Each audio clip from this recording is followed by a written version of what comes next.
Good morning, good afternoon, good evening दोस्तों। Kevin sir back from personal tutor standard 11th history playlist आप लोग इस platform से आज देख रहे हैं।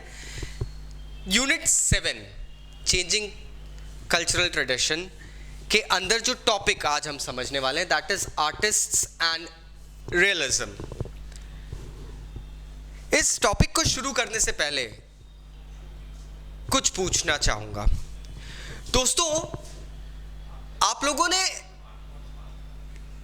Greek paintings, Greek sculptures, Roman paintings, Roman sculptures देखे हैं।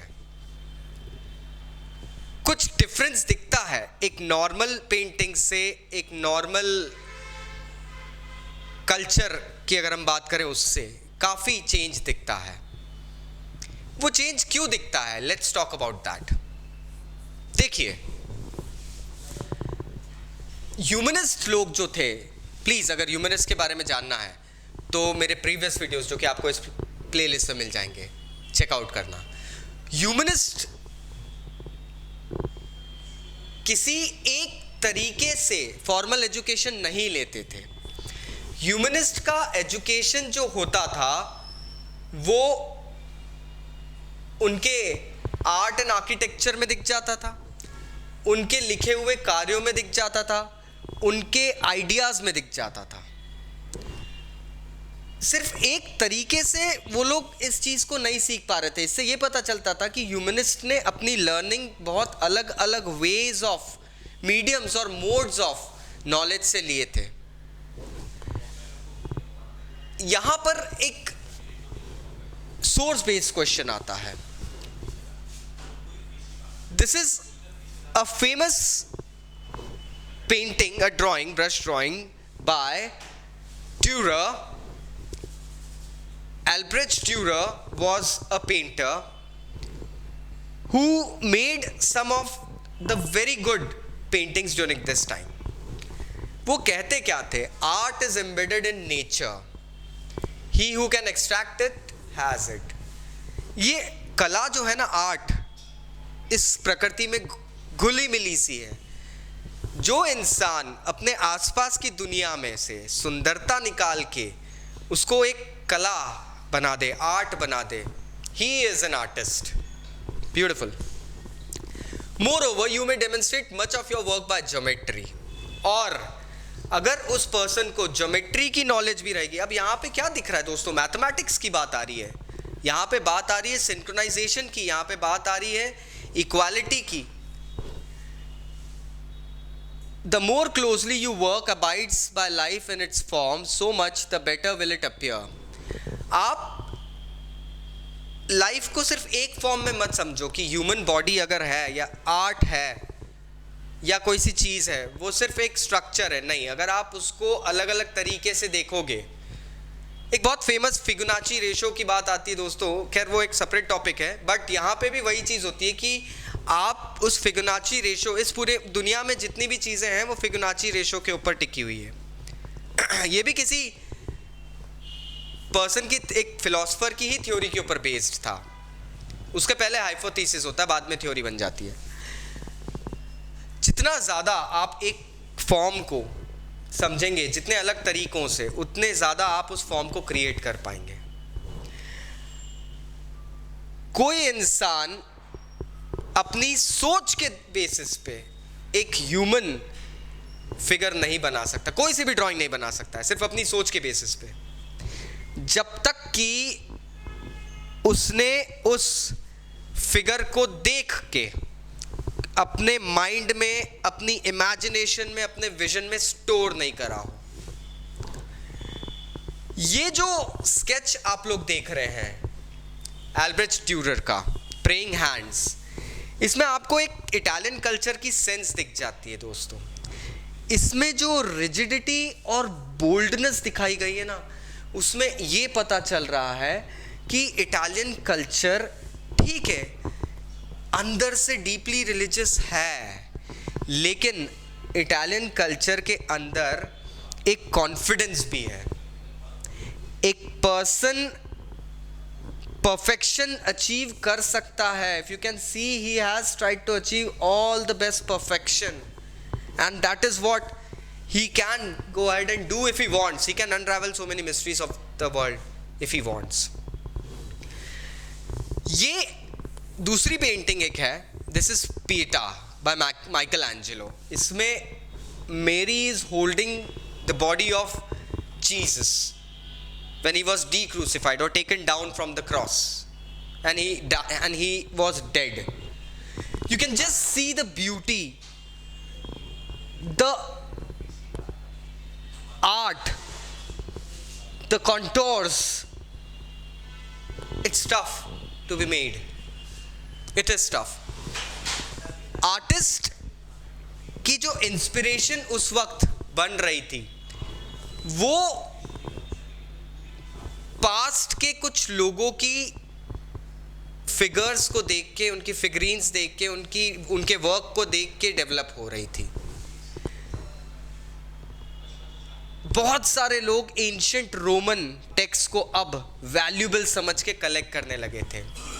रोम के गिरने के 1000 साल बाद एंशिएंट रोम के कुछ खंडहरों में, एंशिएंट रोम खंडहर और कुछ ऐसे शहर जिन्हें लोग छोड़ के जा चुके थे, डिजर्टेड सिटीज दोस्तों, वहां पर हमको बहुत ज्यादा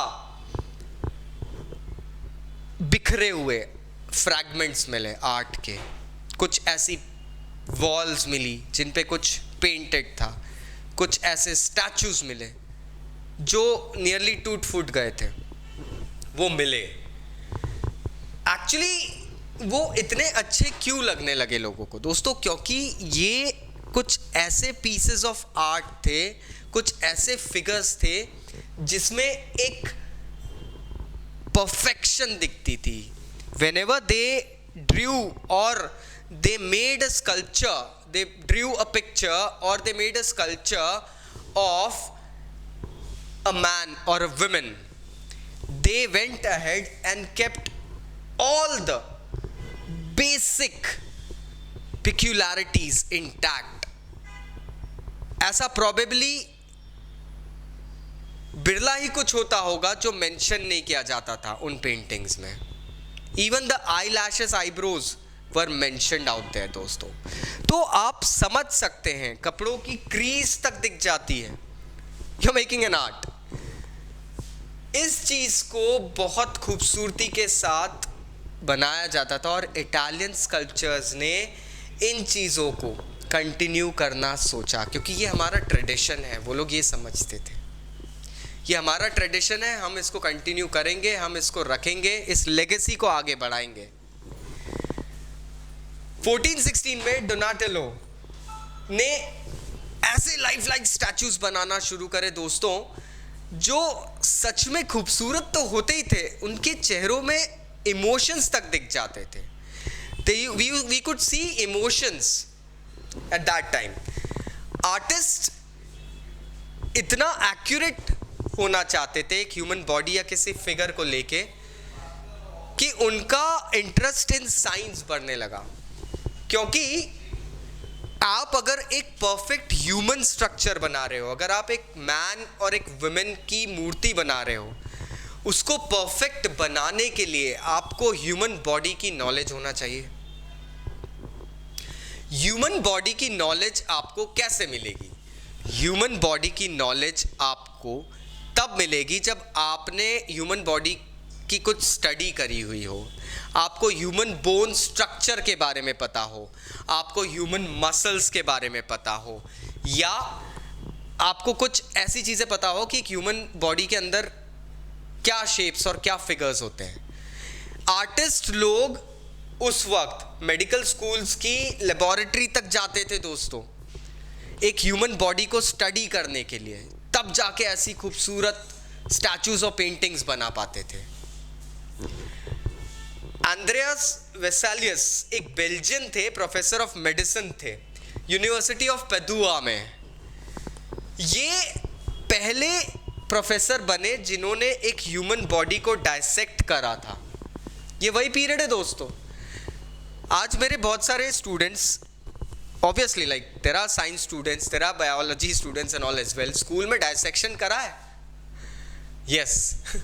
तो वो डायसेक्शन में अगर आपको पता चलेगा, the first person Andreas Vesalius was the first professor of medicine in University of Padua who did the first dissection of human body, and this was the beginning of modern physiology. दोस्तों, ये physiology की शुरुआत थी. Now अगर हम यहाँ पे देखें, ये लियोनार्डो दा विंची का एक सेल्फ पोर्ट्रेट बना हुआ है. You can just check out the intricacies if you can see the way he has gone ahead and shown. It is just a piece of art, it is just some charcoal on paper. अब Leonardo da Vinci की अगर मैं बात करूं तो इस portrait को अगर आपको समझना है तो ये सेल्फ पोर्ट्रेट है दोस्तों. लियोनार्डो दा विंची ने ये सेल्फ पोर्ट्रेट एक ऐसे टाइम पे बनाया था जब इन्होंने अपना इंटरेस्ट बॉटनी में, एनाटॉमी में, मैथमेटिक्स में और आर्ट में डेवलप करना शुरू करा था. दोस्तों, लियोनार्डो दा विंची वो पर्सन है जिसने मोनालिसा एंड लास्ट सपर जैसी पेंटिंग्स बनाई हैं. ट्रस्ट मी, आज भी लोग जाते हैं उन पेंटिंग्स को देखने के लिए, because they are a point of study. इतनी डेप्थ में एक ह्यूमन पर्सन को स्टडी करना बहुत मुश्किल काम है, और वही ड्राइंग बनाना या पेंटिंग बनाना, फिगरीन बनाना. He did that, but as it is said, इसके लिए the art of botany, the art of human body and everything was needed, the knowledge was needed. Only then he was able to make such things. इन्होंने एक सपना देखा था. अब ये वो सपना नहीं है दोस्तों कि रात में सो रहे हैं तो सपना देखा. This is an aspiration. इनका सपना था कि मैं उड़ सकूं. हिस्ट्री में हम लोग बहुत अच्छे से एक चीज जानते हैं कि Leonardo da Vinci was the person who had spent a lot of time designing a flying machine. हमें बहुत सारे प्रूफ मिलते हैं. अगर आप कुछ वीडियोस चेकआउट करोगे आपको पता चल जाएगा. Leonardo da Vinci was the man who had gone ahead and designed a flying machine. Helicopter, gyrocopter sort of is a machine he had designed. In fact Wright brothers का जो पहला प्लेन था, Wright brothers जिन्होंने aircraft invent करा, aeroplane invent करा, उन्होंने काफ़ी हद तक अपनी डिज़ाइन को लियोनार्डो दा विंची के डिज़ाइन से अडॉप्ट किया था. लियोनार्डो दा विंची की अगर तारीफ करूं तो एक ही लाइन बोलूँगा दोस्तों, वो अपने सिग्नेचर में ही लिखते थे, Leonardo da Vinci disciple of experiment. मतलब मैं एक्सपेरिमेंटेशन करना चाहता हूँ. अब एक इम्पॉर्टेंट बात उस वक्त की हम लोग समझते हैं दोस्तों. उस वक्त के जो पेंटर्स थे उनके पास पुराना काम नहीं था दोस्तों. उनके पास किसी पुराने पेंटर की कोई थ्योरी नहीं थी जिसको वो इनकलकेट कर लें. उनके पास पुराने पेंटर की कोई मॉडल नहीं थी जिसको वो कॉपी कर लें. कोई पुराना आर्ट फॉर्म नहीं था. बट उन्होंने उन स्कल्पचर्स के समान ही रियलिस्टिक इमेजेस बनाना शुरू कर दिया था. क्यों? क्योंकि इनको एक चीज पता चल गई थी कि स्टडी ऑफ ज्योमेट्री उनको पर्सपेक्टिव, चीजों को देखना.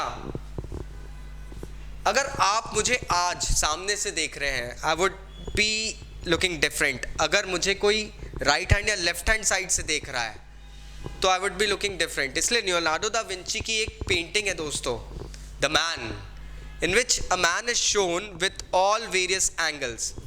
That is the perspective. Again, ये बातें इन आर्टिस्ट को समझ में आ गई थी. By changing the quality of light, they could shift. आज हम लोग, to be very frank, studio में आप लोग के लिए रिकॉर्डिंग करते हैं, हम लोग वीडियोस बनाते हैं. We do work with lights.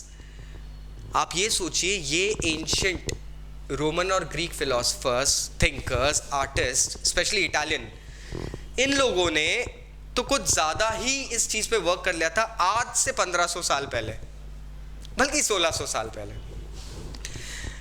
Oil को काफ़ी हद तक यूज़ करा गया था, क्योंकि देखो क्वालिटी ऑफ लाइट चेंज करने से ना 3D इफेक्ट्स आने लगते हैं आपकी पेंटिंग में। ऑयल को आप पेंटिंग में यूज़ करते हो, ऑयल पेंटिंग आज जो कंसेप्ट है आज बहुत कॉमन है दोस्तों, उस वक्त नहीं था। कौन मिलाएगा तेल यार कलर्स में? उससे रिचनेस आता था, एक कलर उठते थे, चमक आती थी। अगेन कॉस्ट्यूम्स बनाते समय आपको उन कॉस्ट्यूम्स में वेलवेट, सिल्क शाइन दिखता था। ये एक सीधा सीधा कनेक्शन बताता था चाइनीज एंड पर्शियन आर्ट के साथ में। हमें पता है उस वक्त जो सिल्क रूट के थ्रू, क्योंकि मंगोल्स ने बहुत ज़्यादा सेंट्रल एशिया के जो इन्वेड्स हुए थे और सेंट्रल एशिया का जो ट्रेड सिस्टम डेवलप करा था, उससे वेस्ट और east, west Asia, east Asia और उसके बाद में वेस्टर्न यूरोप के बीच में बहुत ज़्यादा चेंज आया था। तो ये जो चेंज आया था, आदान प्रदान जो शुरू हो गया था क्लोथ्स का, आर्ट एंड क्राफ्ट का, वो इन लोगों के इमेजेस में जो कपड़े पहनते थे लोग उसमें तक दिखने लग गया था। तो इससे हमको पता चलता है कि एनाटॉमी, ज्योमेट्री, फिजिक्स और सबसे बड़ी बात दोस्तों ब्यूटी, सुंदर चीज क्या होती है समझना चाहिए। We see so many things in world around us, but not everything catches our eyes. So there's a sense of beauty that obviously should have been there. It would be a very vague statement by me, but हाँ एक sense, but उसके साथ में भैया आपको anatomy, geometry और physics भी पता होना चाहिए। ये चीज़ें इटालियन आर्ट को एक नया फॉर्म देने लगी और इस फॉर्म को नाम दिया गया रियलिज्म, जो कि 19th सेंचुरी तक इनकलकेटेड रहा, जो कि 19th सेंचुरी तक लोगों के जहन में रियलिज्म, रियलिस्टिक मीडिया जिसे आज हम कहते हैं, 3D मीडिया कहते हैं, वो टर्म कॉइन आ गया था। So I hope now you got the topic. Still अगर कोई डाउट्स है तो नीचे कमेंट बॉक्स में कमेंट करना मत भूलना। प्रीवियस वीडियोस को देखने के लिए इस प्लेलिस्ट को चेकआउट कर लेना। Thank you very much, take care, bye bye.